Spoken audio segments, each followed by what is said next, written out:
있습니다. 혹시 그러면 이제 그런 투자를 했을 때 좀 짜릿했던 순간, 뭐 즐거웠던 순간. 그거는 이제 예를 들어서 이런 거죠. 예를 들어서 이제 그 오래된 아파트의 특징들은 좀 많이 낡아 있습니다. 네.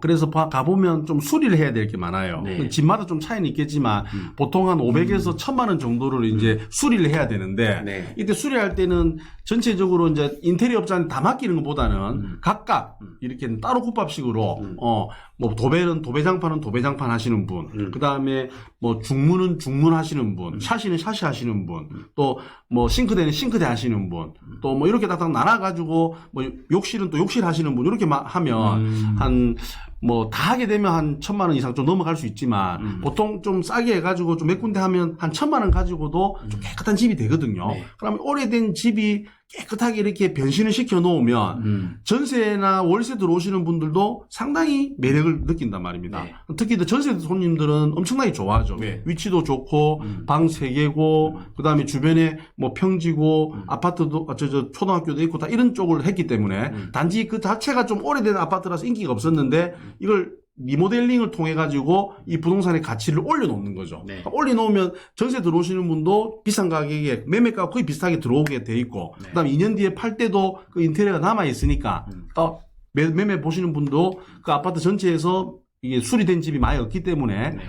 또 집을 선택하는 데 있어서도 상당히 또 이점을 가지고 있으니까 껌 먹고 알 먹고 식으로 해서 초반에 이제 사서 거의 수리를 무조건 맡기고 이래 해가지고 일단 투자하고 2년 뒤에 파는 조건으로 네. 하면 됩니다. 그럼 이때 2년 뒤에 만약에 또 무슨 또 사태가 일어나가지고 좀 문제가 발생해서 못 파는 시기가 됐다. 네. 가격이 뜨는 시점이 그럼 또 전세 한 바퀴를 더 돌리면 또 그 시기가 또 오기 때문에 네. 이 소액은 돈이 엄청나게 들어가는 게 아니라 거의 5천만 원 이하로 들어가다 보니까 네. 이게 혹시 내가 뭐 잘못되더라도 여러분 뭐 이번 어떤 가격이 하락했던 어떤 큰 어떤 그 비싼 아파트의 어떤 그런 어떤 폐단은 일어나지 않을 가능성이 크기 때문에 네. 걱정하실 필요는 잘 없다. 네. 그래서 한번 이런 연습을 통해서 한 개씩 두 개씩 하다 보면 부동산에 대한 어떤 흐름도 알고 네. 타이밍도 알고 또 팔아보면서 또 자기가 느끼는 또 체험을 하게 되면 또 부동산을 좀 볼 수 있는 시야가 넓어지면서 그러다 보면 또 상가를 하든 토지를 하든 또 뭐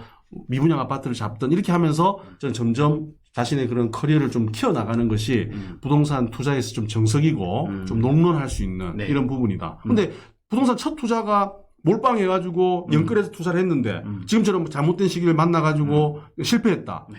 그러면 두 번 다시는 투자를 하기가 상당히 어렵단 말입니다. 그렇죠. 왜 돈을 날려받기 때문에. 네. 그러니까 그런 어떤